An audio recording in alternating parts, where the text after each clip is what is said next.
here today with Joyce Rothermel, the Chief Executive Officer of the Greater Pittsburgh Community Food Bank, and she has wonderfully agreed to talk with us today about the Empty Bowls dinner that we're at and some other things that she will share with us. Hi, Joyce. Hi. How are you today?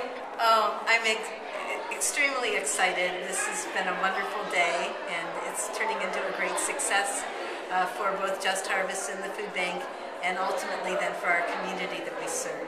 It sure is. You've had a very long tenure with the food bank and with this program and the Empty Bowls dinner. What kind of changes have you seen? What kind of good things have come out of this, and what do you think we still need to work on as a community?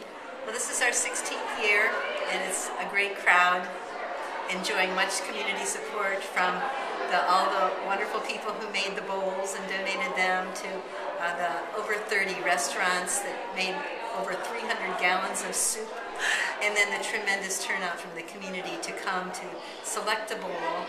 And I'm so excited always about this event because it's the most meaningful one that we have all year long, because it's a fundraiser, but it's a fundraiser with meaning as people come to select their bowl, and hopefully throughout the year as they look at that bowl, they think about people in need in our community and how important it is for all of us that we don't forget, that we continue to do all that we can to make sure that there are full plates for all the people in our region. We're maturing as a community about the issue, and we knew in the beginning that we were going to need food, we were going to need a lot of volunteers, but the one unfinished piece that really has room to grow, and we need it to grow now, and that's having a collective voice as a community with our policymakers.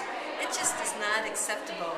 As we've watched over the last 30-year history of the food bank, the gap between the rich and the poor has widened, and more people have slipped into poverty, and people who are poor have become poorer. Thus, the dependence on places like their neighborhood pantries and soup kitchens and shelters. We simply have to say, this isn't right.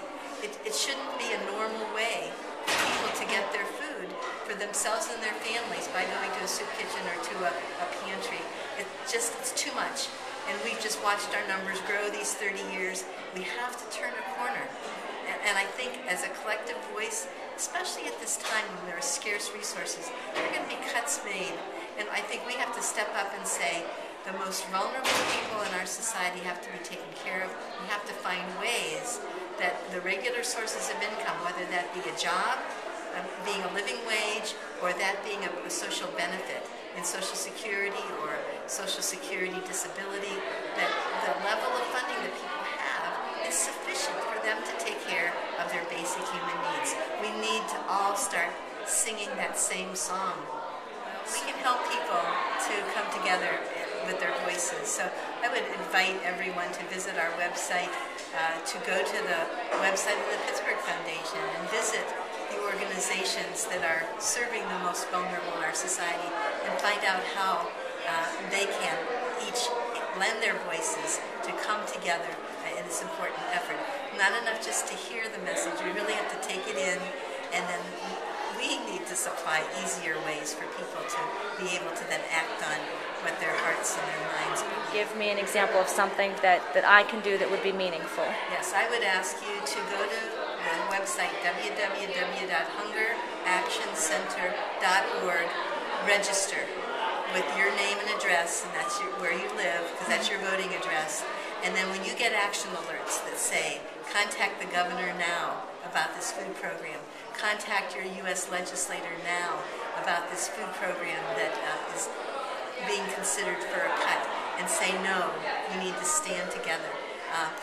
Become a part of that effort. And it won't be flooding your mailbox. They'll come maybe 4 or 5 times a year directly to your public policy maker.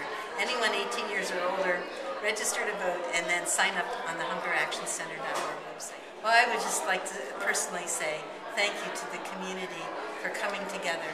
The Greater Pittsburgh Community Food Bank is a long title, but that middle word community is extremely important, and we would not have been able to do the work that we have done the last 30 years, or that we're probably going to need to do in the foreseeable future, without people participating together. So thank you, everyone.